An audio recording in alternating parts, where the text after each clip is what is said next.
which are the auditing standards used by public sector external audit institutions. The Audit Service Sierra Leone presents to the auditors sufficient evidence that will explain situations that need clarifications.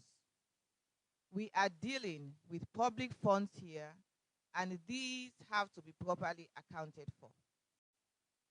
We have generally two scopes that we consider. The annual scope, which takes into consideration the annual audit, which is the audit of the prior year, and specific time-framed audits, which are special audits for activities carried out during specific periods of time. In supreme audit institutions, where the required resources and cooperation are in place, such as in many other countries around the world, audits are done in full for the year in question. In such situations, there are enough staff and funds available to do all the audits relating to a particular year.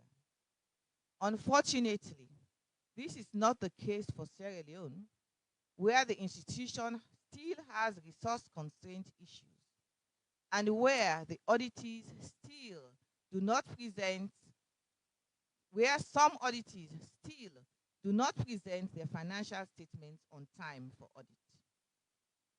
The audit report consists of all audits carried out during the year in question using a risk-based audit approach. The 2019 audit report, therefore, consists of all audits carried out during 2019, administratively and technically independent. One key challenge is that of being financially independent. According to the guiding principles of supreme audit institutions, financial independence can be assured by ensuring that all funds necessary to carry out the mandate are made available. The institution can directly apply to the legislature for all required funds, as they, the legislature, are independent of the executive. And finally, such funds should be used by the Supreme Audit Institution as they deem necessary. We are yet to achieve this within the Sierra Leone Public Financial Management Framework. The Audit Service Act 2014, Section 27 of the Act, gives us all details on funding for the institution. It is because of the need to be financially independent from the executive it audits, authority was given in October 2011 to retain audit fees. The issue of retention was further clarified on the 12th of April 2018 by a legal opinion from the Law Officers Department, which stated that the Audit Service Sierra Leone, by its very nature and intention of being independent of the executive it audits, was not a revenue-generating institution for government. Audit fees were not revenue streams for government, and some fees collected were retained as part of the budgeted revenue for the institution to meet much-needed expenditure within the organization. Fees from institutions that received funds directly from the consolidated fund, such as subvented agencies, for example, are paid back into the consolidated funds. For the records, the only source of revenue for all aspects of the Audit Service Sierra Leone, that is, running costs and payroll costs, are subventions from the government and audit fees retained. There are no financial support from other sources to run the institution, including donor support. Donor support are usually in the form of technical assistance for capacity building within the organization. The common practice in jurisdictions around the world is that audits have to be paid for in either direct fees collected or through direct financial support from the government, who are our auditees. But such support is recommended to be approved and ring-fenced by the legislature. The use of all funds by the Audit Service Sierra Leone are audited on an annual basis by an independent audit firm appointed by Parliament.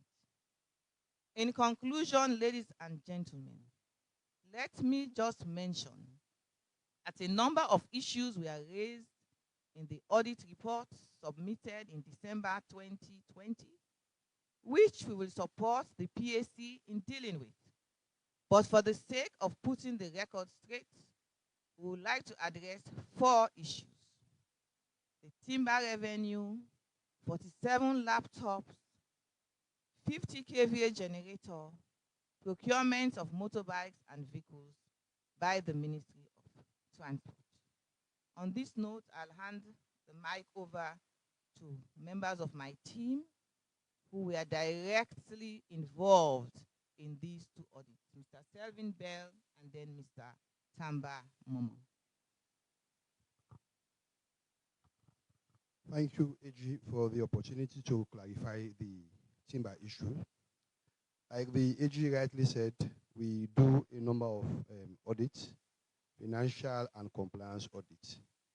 As part of the audit of the general proposed financial statement, which is a financial audit, our risk assessment, we concluded that one of the revenue streams that we needed to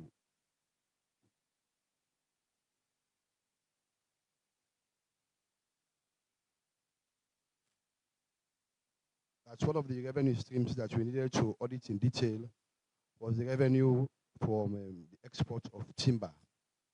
In the financial statement, under note 11, 169 billion was recorded as revenue from the export of timber. And in the cash book, we had $25 million because it's recorded in dollar.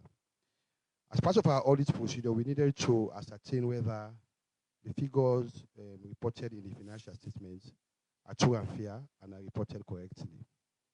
So how do we do our work? We go to the laws that form the basis for the collection of this revenue. The Forestry Act of 1988 actually deals with the revenue from timber. That was amended in 2018 by the Finance Act 2018, and which has been projected by my colleague, Mr. Tamamomo, which effectively says $2,500 should be paid as export duties, export levy, for every cubic meter exported. In order to determine the total revenue that should have been collected from the export of timber, we went to the Customs Department, who are the custodians for the data on all timber exported, which is recorded in the Asikuda world. We were provided with the information of the exports for the period, which translates to 2.2 million cubic meter. When that's applied to the rates contained in the Act of $2,500, we had $5.4 billion as the revenue that should have been collected based on the law. Like the AG said, the burden of proof lies with the auditee. So we brought this to the notice of customs and the sole exporter of timber. We explained to them via an audit query that we have noticed that the revenue that should have been collected is quite different from the revenue that is reported in the financial statement and in the revenue cash book. We gave them all the opportunity in this world to provide an explanation as to why there was this difference. During the audit, we were not given any response. We did the management letter, which we sent to Accountant General, which we also then sent to NRA for their response. And we then received a response that said the practice is to value timber based on 20-feet containers. But this is not in the law. The law says cubic meter. So we also said to them, the law is straightforward. It says cubic meter. So you need to explain to us why you use container rather than the cubic meter. We were at the tail end of concluding our audit when we received a letter from the financial secretary signed by one of the officers on his behalf, Mr. Idris Akano, which then gave an explanation as to the reason for the variance, that there was an error in the drafting of the law.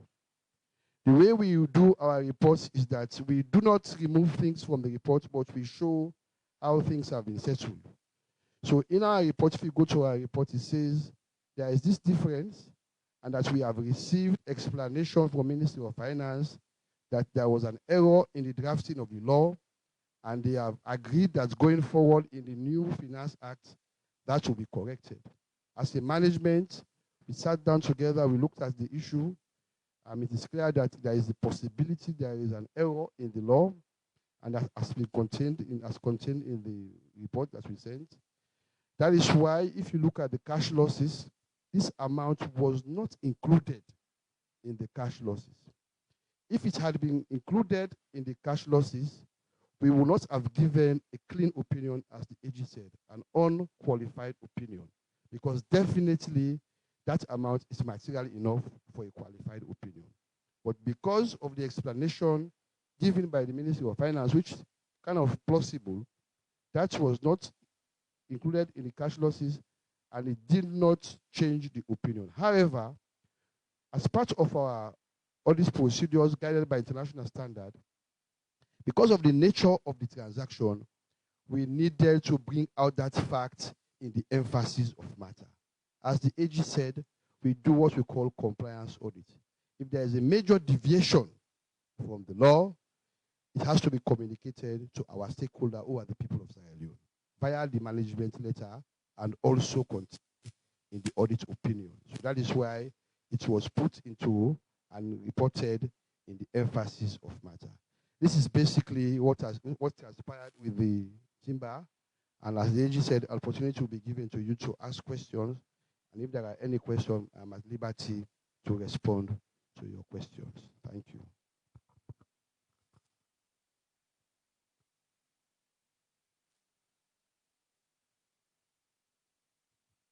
Morning, ladies and gentlemen. Thank you, Mr. Bell, for that clarification. My name is Tamba Momo. I'm Deputy Auditor General.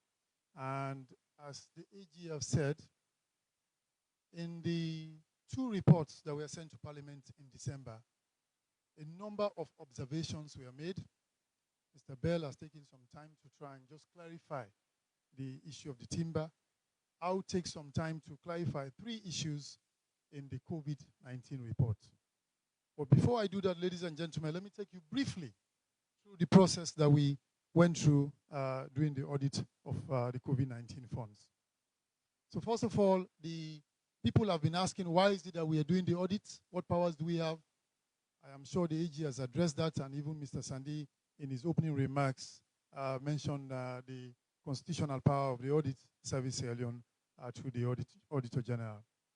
So that's why we are able to do it, because Section 119, subsection 2 of the Constitution says anyone who is receiving, any organization, any person who is receiving, whether partly funded or fully funded by government resources, you are obviously a client of the Audit Service Sierra Leone. And therefore, in this case, the Ministry of Health, NACSA, and NACOVAC, that we are partly, or in most cases even always funded by public funds, are subjected to the audit of the Audit Service Sierra Leone. Now, people have also said, why now? Why are we doing this audit now? This is an emergency. Why are we doing this audit? Well, we have done it before, and we have made sure that we did not stand in the way of the people who were fighting Ebola at the time. And we ensure the same happened this time around, that we are able to do our work and allow our colleagues who are fighting the virus to carry on doing their work. And also, this is not new to us. As we speak, the Supreme Audit Institution of Jamaica has published their COVID report. As we speak, the Supreme Audit Institution of the United Kingdom has published their COVID report. And I am aware that the size of Kenya, Nigeria, Botswana are actually in the process of publishing their report. and South Africa also has published their reports. So who were the clients that were audited during this exercise? There were 3 in number. So it was the Ministry of Health that started receiving money that was COVID-related all the way back in March 2020. Then we have the COVID-19 Response Center, NACOVAC. They followed on from the Ministry of Health. Then we had NACSA. Just about the time when we were doing a lockdown, they received some money as well, which was COVID-related. So those were the 4 institutions, 3 institutions, I beg your pardon. With regards to, I want to focus a lot more on NACOVAC and explain to you the process, because some people have said that this was done in a rush. 1 week, we sat in a room and draw some reports. I want to take time to explain. So on the 6th of May, we inform the National Interim Coordinator, who is the vote controller for NACOVAC, that we are going to commence an audit. We sent him an engagement letter, which is signed on that same day, on the 6th of May, ladies and gentlemen. Then we had an opening conference. So before we normally start the audit to go to the field work, we had an open conference on Saturday. Yes, on Saturday. Saturday, the 9th of May at 9:30 a.m. So that's how flexible we were. We were able to allow them. They were not available on Friday or Thursday. Okay, we'll come on Saturday. We'll come on Saturday. So we did that on the 9th of May at 9 a.m. Most of the pillars, the word for pillars in NACOVAC terms is departments, were present. The lot has been said by people who have no idea what they are talking about, by people who have not seen any evidence that we have seen. A lot have been said about these laptops, and we are going to present what we have so that you can understand them. So let me start with the first record information I'm going to show you. This right here is a request from NACOVAC to the Ministry of Health. And they were asking for a number of things. The first item, the second item you see there is 15 laptops for situation room, 32 laptops for command center, a total of 47 laptops. So that's how the 47 laptops came about. It was a request. Now, if you look at this request, there is no specification. It just says we are requesting laptops, generators, projectors, etc. Then, so this was the request that the NACOVAC sent to the Ministry of Health.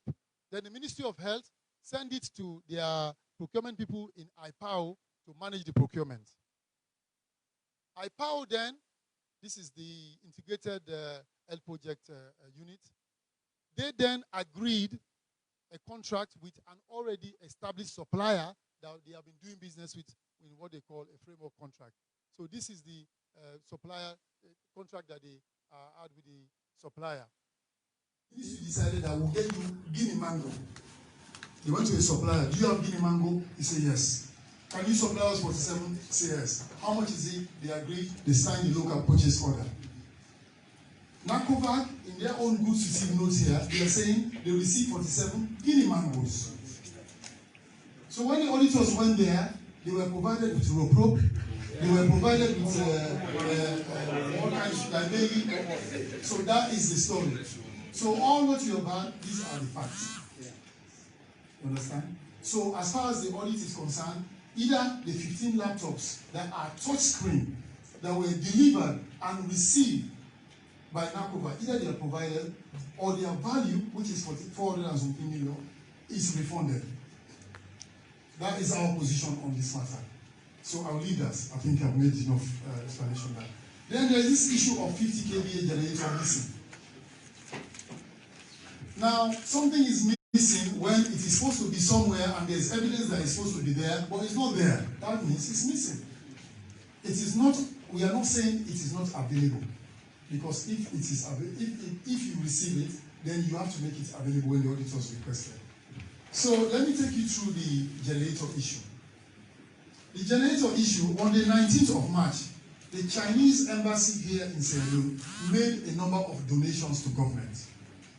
The Chinese embassy. And the donations were received and they were recorded. The government created their own goods received notes. The government, by the way, this is the Ministry of Health. And it was signed by the minister to say this is what we have received. So I'll now show you.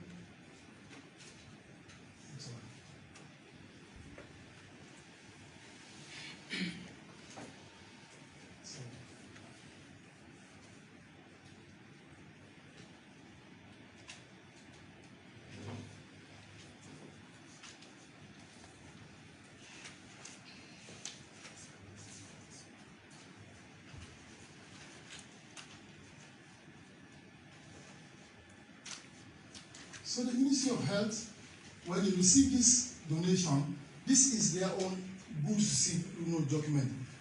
I'll read. This document is to acknowledge the handing over of the following items donated by the Chinese embassy, by the Embassy of the People's Republic of China in the Republic of Sierra Leone to the Ministry of Health and Sanitation of the Republic of Sierra Leone for supporting the Sierra Leone government and people in the prevention and combating of COVID-19. 1, but you have not said that, 500 sets of protective gown. 2, 500 N95 masks. 3, 1,000 surgical masks. 4, 1,000 medical gloves. 5, 200 medical goggles. And finally, one 50 kVA generator. This handing over and acceptance certificate is done in Freetown on March 19, 2020 in English version only. Each side keep, etc., etc. We have now confirmed that this signature is the signature of the Minister of Health. That he confirmed that this is what he has received from the Chinese embassy. We were unable to confirm on the Chinese side who is the person that signed for them.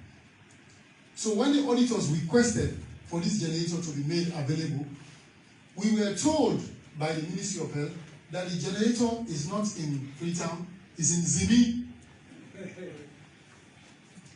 I will show you what the ministry said.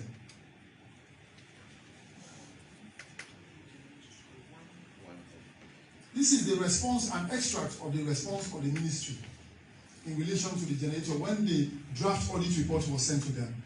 And they have said here that the generator is not here in town, but is in a place called Zini.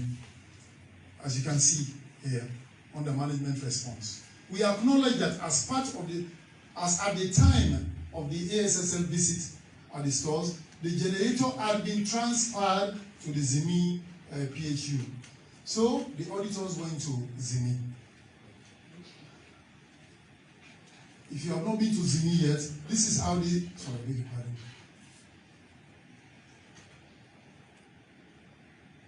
This is the hospital where the generator was taken to. So we went there, and indeed, there is a generator there. This is the generator we met when we went to Zimi. The generator, the capacity of the generator is a 65 kVA generator. You have to be reminded that the minister assigned that the generator that they have received is a 50 kVA generator. So the auditor said, no, this is not the generator we came to look for.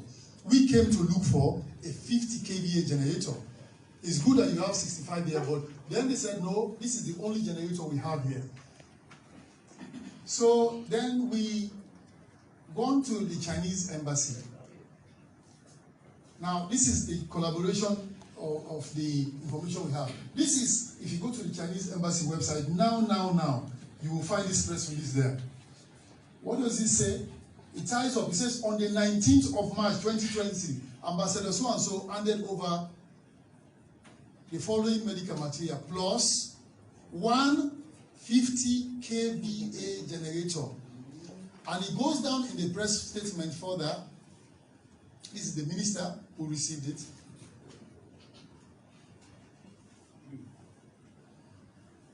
Ladies and gentlemen, they say the donated items include 500 sets of protective gown. I'll take you to.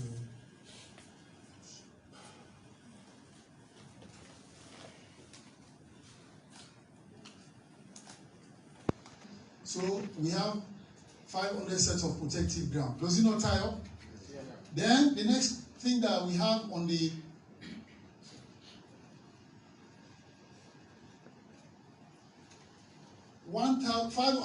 N95 mask. Go to the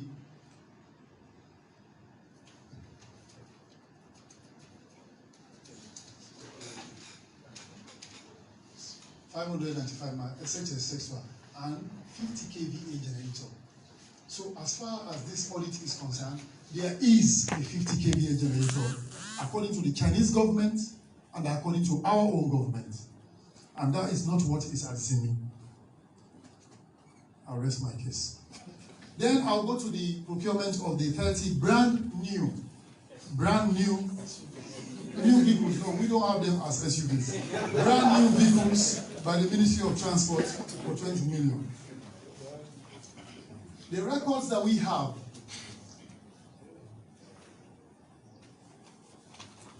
so these vehicles were bought by the Ministry of Transport for NACOVAC. And when NACOVAC received them, this is their own goods received note, so-called, that they created. And here, there are 14 vehicles, as you can see. So the first column is the vehicle type, BRN number, engine number, sachet number, the odometer reading. Ladies and gentlemen, the odometer reading is what tells you the number of miles or kilometers that vehicle has covered as at the date that you are inspecting it. So, according to the date we have here, or according to NACOVAC, on the 22nd of June, when they took ownership of these vehicles, these are the odometer readings of this vehicle. The first one is 384, the second one is 36 kilometers. We don't know whether it's kilometers or miles, but whatever it is, let's say the minimum, the smaller version of mile and kilometer, let's say it's kilometer. 36, 79, 26, 41, 33, 12,005. And here, there are 14 vehicles, as you can see. So the first column is a vehicle type, VRN number, engine number, sachet number, the odometer reading. Ladies and gentlemen, the odometer reading is what tells you the number of miles, or kilometers that vehicle has covered as at the date that you are inspecting it. So, according to the date we have here, or according to NACOVAC, on the 22nd of June, when they took ownership of these vehicles, these are the odometer readings of this vehicle. The first one is 384. The second one is 36 kilometers. We don't know whether it's kilometers or miles, but whatever it is, let's say the minimum, the smaller version of mile and kilometer, let's say it's kilometer. 36, 79, 26, 41, 33, 12,593 on delivery. Then the other one, 72,024 on delivery. Then the other one, 32. Then the other one, 50,000, and it goes on and on. Now, when we raise issue with these three vehicles, the one with 12,000, the one with 72,000, and the one with 50,000, we noticed that when we went for verification, we raised it in our draft management letter. When we went for verification, the vehicle that had 72,000 had been replaced. So a newer vehicle was brought to replace that one. However, the vehicle with 12,000, by this time is clocked more than 12,000, obviously, and the vehicle with 50,000, they were still in use. Although we said, some vehicles were not made available for verification and so on, but the issue that people have been saying is whether or not we have records that the interim national coordinator himself on public TV has said, and we have the record, that all those vehicles were not brand new. But I will know that one will leave it for Public Accounts Committee. So when the auditor said that two of the vehicles, there were three initially, one was replaced. These two are still with NACOVAC and they're using them. So ladies and gentlemen, those two vehicles cannot be new if they have 12,000 kilometers. We can understand 384 kilometers. We can understand 41 kilometers. These are movements that these vehicles have to make from the port down to the warehouse, from the warehouse to the showroom. We understand all that. But it cannot be you have done 50,000 kilometers and you say it's a new vehicle. So we stand by this report and we say at least two of these vehicles are not new at the time when NACOVAC received them. So on that note, AG, I want to rest my case on the 3 issues that we have addressed. Thank you very much, ladies and gentlemen. I'll pass over to the AG. Thank you. Thank you very much, Madam AG. Thank you very much, Mr. Momo, Mr. Bell. Thank you very much. Now it's time for you to ask your questions.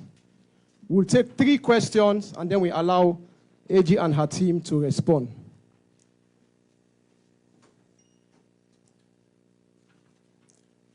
Please, you state your name and your institution, and then you ask your question straight to the point. You raise your hand up. Okay.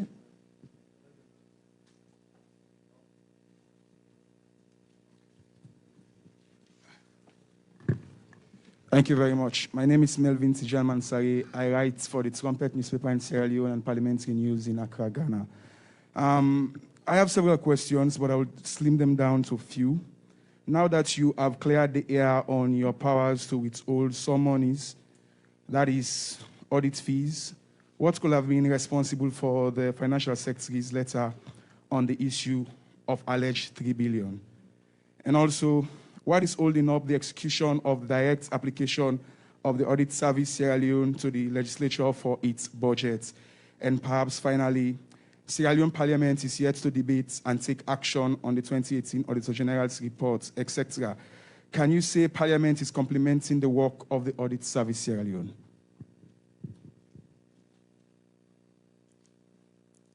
Next.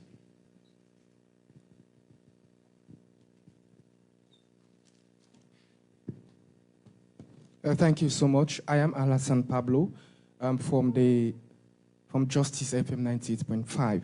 I have a question here. What are the recommendations given to NACOVAC after the first query was given? As you rightly said, there were 4 queries given. So what were some of the recommendations preferred to them from your initial statement? Thank you.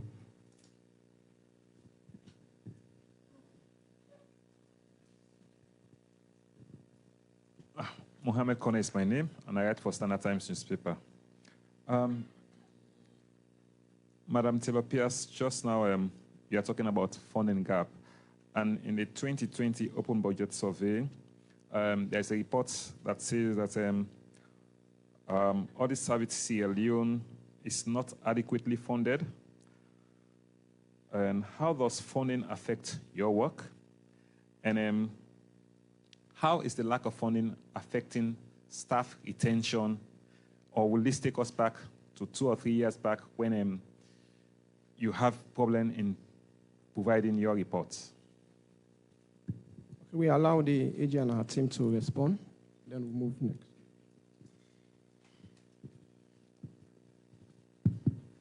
I got 2 of the questions from the first person. The question about the 3 billion, I got that one. Okay, so with regard to 3 billion, I don't know what letter you're talking about.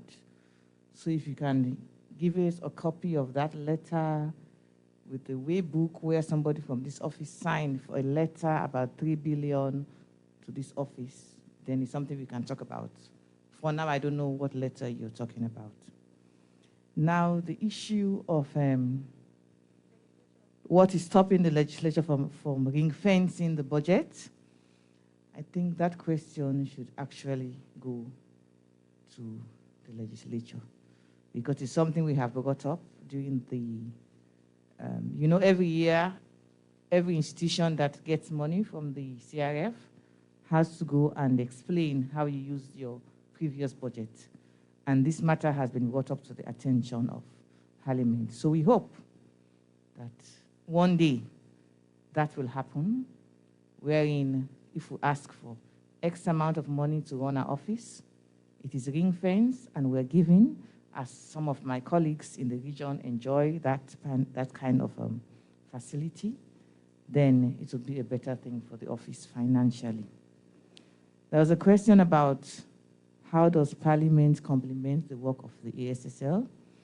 We report to Parliament, and Parliament sits on our report through the PAC, and we give technical support when PAC requests for such technical support during the review of our work. That is how we work together. There was a question on funding gap. How does funding gap affect your work? I think it's only clear. If you need 100 leones to do your work, and you requested 100 leones in your budget, and your budget is cut to 80 leones, definitely it will affect our work. So the answer, I believe, is obvious.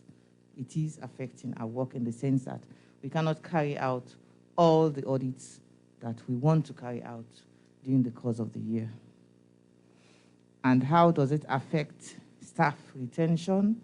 I think that is also an obvious answer, because I know when I joined this office, people were running to become members of staff because of the good conditions of service. But if your conditions of service are not as they should, because we do not have the monies to pay, it will affect staff retention. That is just a practical reality everywhere. Thank you. Yes, the gentleman asked a question about the recommendations that were made for the 4 queries that were raised during the field work of the audit. Like I said earlier on, the first query that was raised was in relation to the inadequate capacity within the finance pillar, like department, but they call it pillar. And we recommended at the time that they need to assess the capacity requirements for a good running of the response, and also acquire the appropriate capacity to make sure that those people who are helping to get a response in are able to deliver. Then we also recommended on the systems issue, you cannot run any organization or even a project if you don't have a financial management arrangement in place. So we did recommend that they should put something in place. Then there was a lack of HR function. We suggested that they need to bring in competent HR people who arrange to make sure that people are vetted properly, they are recruited, whether as volunteers, whether as consultants, even to manage those who are seconded from the central government. Then obviously on the issue of the amount of money that was spent without supporting document, that they should provide those documents. And as I said earlier, some of those documents were provided, and we had cleared those issues before the end of the exercise. So those are my answers to that. I think that's the only one that I needed to deal with. Thank you. Okay. Mr. Sandy. We move to the next round. Yeah, Lawrence Williams is my name. Freetown Post newspaper. Few questions. One, even though you went to Zimi Makpele PHU to look for 50 kVA generator, and I was wondering if you could have asked how old is the 65 kVA generator? When was it received or installed at the Zimi Makpele Center? Again, there is this issue which you dismissed just now about the 2.9 billion as alleged that were given or paid by various government agencies as audit fees to your institution, and that those fees were paid, and your institution did not carry out the audit on those MDAs who paid the money as alleged. And of course, these are very serious allegations coming from some quarters, especially that of the PR of the judiciary.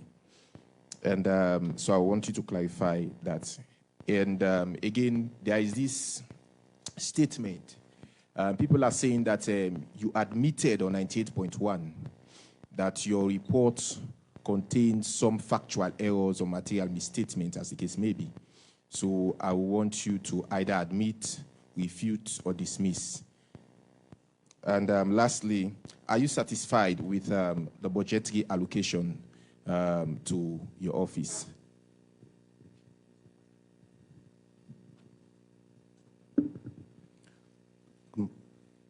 Good afternoon. My name is Prince Coker. I'm the editor for the Whispers newspaper. There are glaring anomalies with regards to the 50 kVA generator. I was just wondering whether you have actually spoken to the Chinese embassy officials who donated the kVA. If not, why not?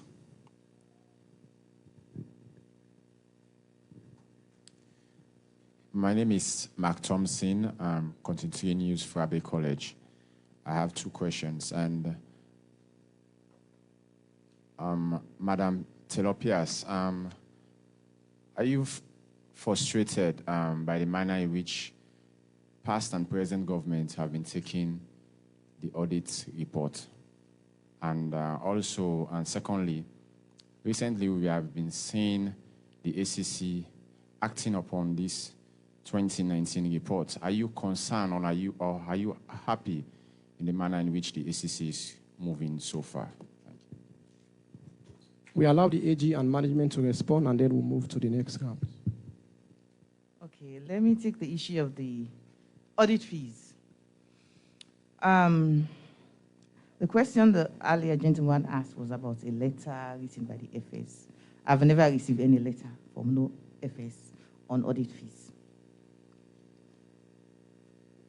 And you ask a question of we not carrying out the audit, somebody alleging that we're not carrying out the audit. I think any situation of alleging needs to be confirmed by the person who is alleging. You know, if you can give me proof that the audits were not carried out, then we can have a conversation on that, because we don't operate in that way in this office. The other issue of I admitting that there were errors in the report, I don't know where that is coming from, because I always say it is good to listen and read, you know, because if you take bits of a conversation and draw a conclusion, you may miss out on that. So it would be good if I have a proof why I said that Audit Service Leone made errors in our work. I think that would be a good one.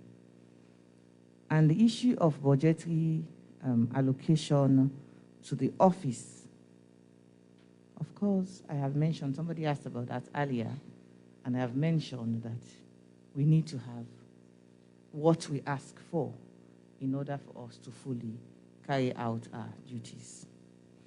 Very interesting question, which I get all the time, about if I am frustrated with the manner in which, you know, the reports are dealt with.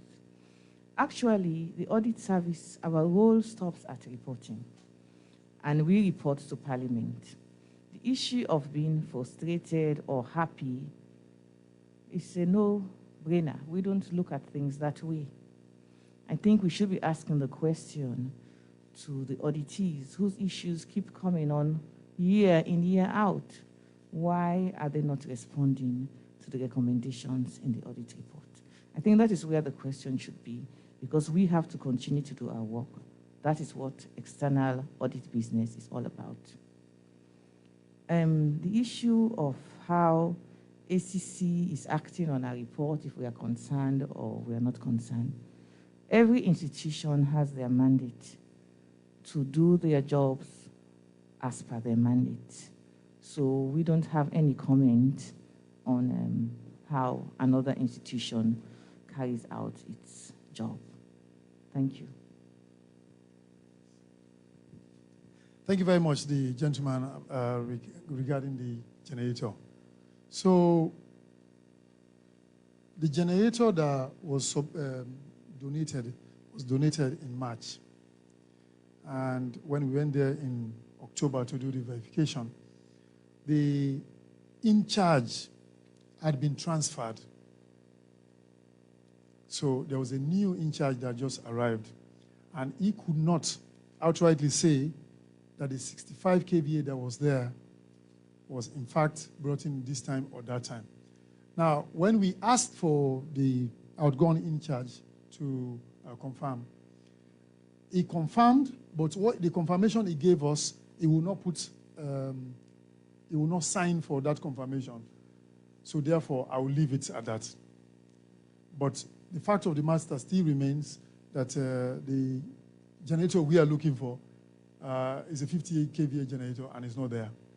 As for speaking to the Chinese embassy or not, Chinese embassy has spoken for themselves. in their press release. They have not changed that press release. So I think this is I have heard some people have said that maybe it's an administrative error or whatever it is. I think the administrative error, the correction can start from the Chinese embassy.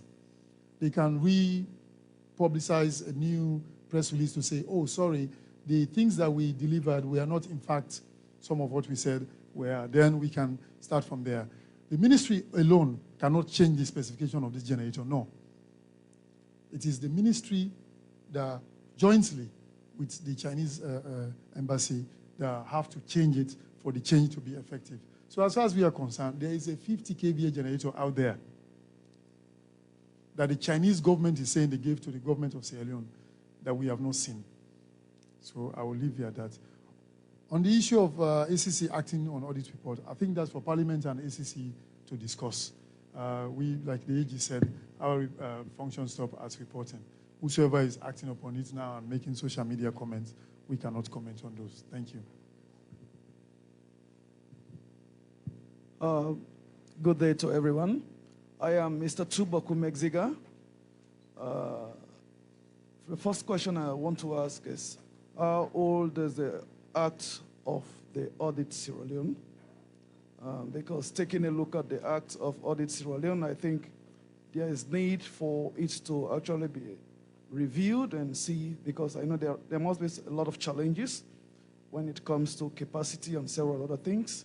Because if you say somebody that is auditing an institution and that person is not being capacitated, what do you expect? Let's say a security person, let's say somebody working as a security to guard a nation or the border crossing point, and that person is being paid with a peanut. And what do you expect for the person coming in who is smuggling something? What do you expect?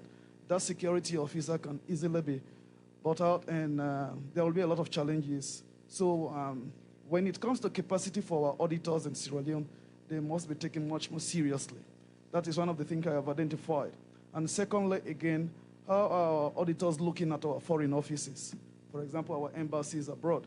Because if our auditors are actually complaining or we are identifying a lot of challenges, how are they managing to actually audit our foreign offices? Because it requires a lot of finance to travel abroad to go and audit some of these offices and see, like recently we heard of what happened in China regarding Ebola funding. An account was opened, and we don't know what happened with that information as well. We don't know whether the ACC looked into it or Audit actually was able to capture those information. And also taking a look at the real-time audit. I know it's a new phenomenon in Sierra Leone. That has created a lot of discussions within the country generally, because a lot of people are actually saying, oh, real-time audits. I am sure real-time audits started sometime with the Ebola, when the Deputy Auditor General, I was following him up very closely when he had a lot of challenges with some guys at Parliament, like Stephen Gauja and others, and and now we have it again. So I don't think it should be a lot of challenges. It should be a lot of problem or controversy. The real-time audit is here, and I am sure we will continue with it. And once again, bravo to Audit Sierra Leone.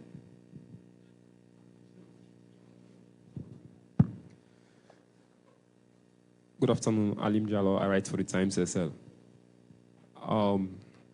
For the past couple of years now, we have been seeing a delay in releasing the audit reports. Sometimes there have been a lot of speculation out there from the public.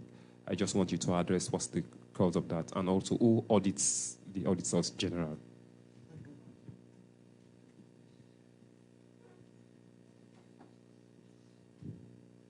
Abdurrahman Kama is the name, Station Manager, Start CV. Mr. Momo, the question is for you. You're looking for 50K VA generator, and you saw 65, according to you. Do you consider that as a progressive fraud? Madam Taylor Pierce, do you have a data of rogue government officials or non-compliant MDAs that were often captured in your audit report annually? And lastly, are you practically constrained through political influence, if any, that is almost challenging the nature of your job? We allow the AG and her team to respond. Thank you very much, everybody. Now, the issue of the Act, current Act is 6 years old, and I don't think that is old. There are things that every day revolve, which we may think of bringing in the future, but for now, the 2014 Audit Service Act, which I think is within reasonable time frame. Somebody asked a question about the audit of the foreign offices. That is a huge challenge for this office because, again, of funding gap. The last time we audited foreign offices, I think it was in 2018, and we were not able to do all, just a few of them, because it is almost impossible to do these audits with the very meager fund we have. Meager in the sense that these kind of audits are huge financing investments, which we have made provision in 2021 for that, and we hope that these funds will be given. That is why you will continue to see overlaps in the years in the Auditor General's report, because these audits have to happen, whether or not it was for 2013, 2010, 2012, it has to happen. We cannot say because we're in 2020, we do not bring in those years because those years are past. We have to bring them in if those audits happened during that year. Yes, I'm happy somebody observed that about the real-time audit. Real-time audit is good for good governance, and as far as we find it necessary, we will continue to be doing our real-time audits. Somebody asked a question on the delay in releasing audit reports. I just want to read something quickly to you. In 2010 Auditor's General Report was submitted to Parliament on the 14th December 2011. The 2011 Auditor's General's Report was submitted on the 21st December 2012. The 2012 Auditor's General Report was submitted on the 16th of December 2013. The 2013 Auditor's General Report was submitted on the 17th of December 2014. The 2014 Auditor's General's Report was submitted on the 7th December 2015. The 2015 Auditor's General's Report was submitted on the 23rd December 2016. The 2016 Auditor's General's Report submitted on the 4th of December 2017. 2017 report submitted on the 17th December 2018. 2018 AG's report submitted on the 9th of December 2019. And the 2019 report submitted on the 11th of December 2020. So I don't understand where the premises of delay is coming from. The reports have all been submitted in December of the years in question. Now, who audits the Auditor General? I am not sure the person who asked that question was around when I gave my statement, because I made it clear that the Parliament approves a private audit firm that audits the finances of the Auditor General. And audit reports are with Parliament. There's nothing there to see because we do our work. In fact, they're online for you to see if you're interested.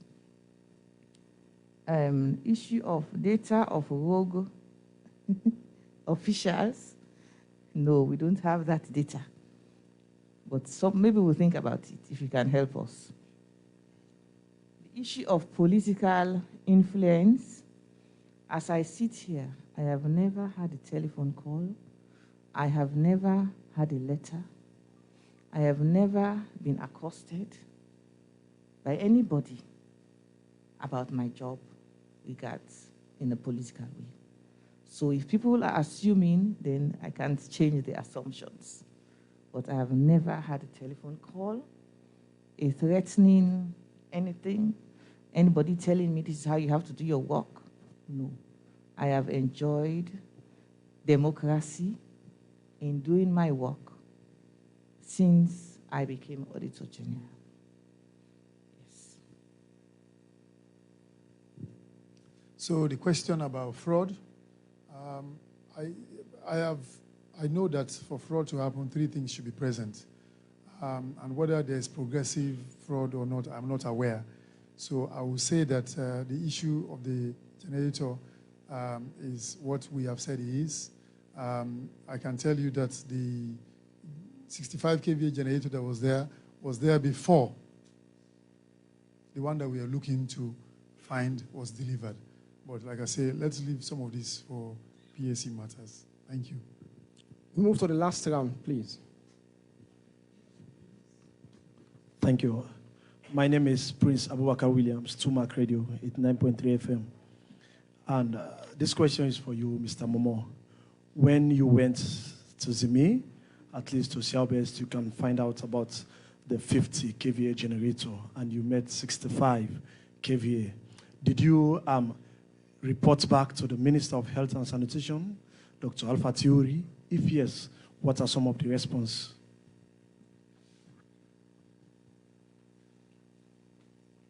Abubakar Kamara, African Chronicle Press. Yes, Mr. Momo. The 3 vehicles in question, can you help us with the year of those vehicles?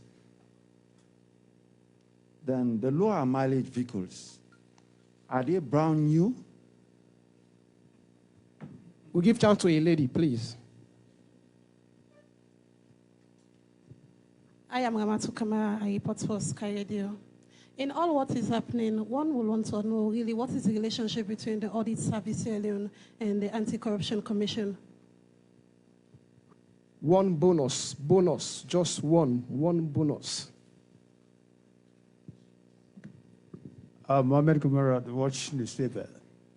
I'll stand here, if we talk about patriotism and nationalism, Madam Auditor General, would you agree, or would you tell me the billions or the hundreds of billions of leones that Sierra Leone has lost from the neglected reports you've presented to Parliament, which have been neglected, no action has been taken since then? Do you understand my question? Okay, let me bring you back. You will recall that since you took over office as Auditor General, each year you present a report to Parliament amounting to billions of leones. Unfortunately, no action is taken to recover those leones. Everything went in limbo. Now, this is another era. Each year you call the newspapers, the media, to inform us what is happening. Can I ask you, could you recall, since you took over, the billions of leones that Sierra Leone has lost from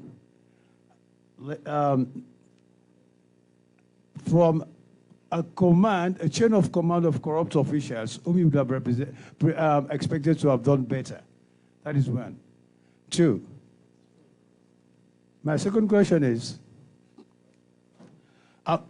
should we expect more of the COVID issue? Or is it the end of your investigations? Thank you. Thank you very much. We allow the AG and our team to respond. Yes, let me start with the long question on billions of leones and Parliament. Actually, you need to ask Parliament that question directly. I cannot speak for them. And regards the billions of leones, the reports are in our websites. I'm sure you can go in and add up and come to your own conclusion on that. With regards the relationship between ASSL and the ACC, we have a memorandum of understanding, which I believe is a working document. And do we expect more COVID audit reports? As long as it is public funds, audits are going to happen on them. When, I cannot give you a date now, but audits are going to happen on all public funds, including the COVID funds. Thank you. Thank you. On the issue of the vehicles with the lower mileage, whether they were new, and also you wanted the year, the make. We don't have those details. As you can see, the information we are provided in terms of what NACOVAC recorded when they received those vehicles, they did not particularly address they did not provide the number of years or the year they were made. Then on the lower, yes, some of them you can see we are not vehicle experts, but we can see something when it's new. And also for the low-end odometer readings, I think it's easy to understand that these vehicles were not that old. So those are my comments on the questions I was asked. And the AG has already answered the issue of whether there will be any more COVID-19 audits. Yeah, all right, so. Generator. Oh, did we write to a minister, he said, you asked the question. So the way the audit operates, we have a vote controller who is a PS. In this case, delegated responsibility was with the medical stores. That's where these items were taken to. So when we wrote and responded, when you say the generator is not here, it's like I read from the response. That settles the matter. We go there. If it's not there, it's not there. We don't go back to it and say, so it's not in this place. Where else have you taken it to? So for us, that's now in the final report. I'm sure they have an opportunity when the Public Accounts Committee calls them to Parliament. Thank you. Thank you very much, Madam AG and team. Ladies and gentlemen, it's now time for the vote of thanks. If you see Mr. Sandy performing so well as a public relations officer, the brain behind Mr. Sandy's performance is now going to give the vote of thanks, and that's Mrs. Adam Arena. Okay, I was once a journalist myself, actually. I worked with 40 people when I was in college. So we are appreciative of the fact that you are here, and over the years, we've seen how much you've shown interest in our work.